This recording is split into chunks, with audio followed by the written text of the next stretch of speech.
Goya, comentem algunes notícies que han sorgit en les últimes hores de l'actualitat gastronòmica i algunes que tenen a veure amb la història de molts restaurants de casa nostra, com per exemple el Jaumet de Torà, que està d'aniversari. L'Hostal Jaumet de Torà, a la Segarra, que és un lloc mític, 125 anys, i ara els celebren aquest any. Ja comencen amb una sèrie d'actes, aquesta setmana mateix, penso que fan un sopar amb el president de la Generalitat, una cosa sonada, però durant tot l'any aniran rebent cuiners que els donaran suport per aquestes celebracions, amb uns sopars que apadrinaran plats diversos. Estem veient imatges històriques del Jaumet de Torà.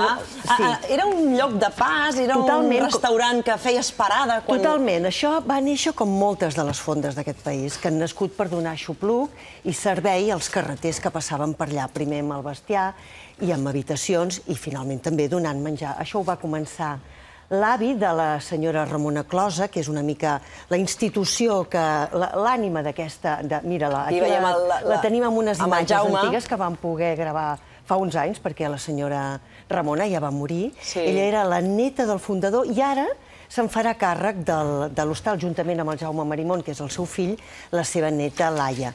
Ella va fer famosos plats de la Segarra, com l'ofegat... Aquells peus de porc tan bons que fan. Sí, l'ofegat, perdius amb vinagret, eren els seus plats mítics, i els peus de porc, com tu mateixa dius.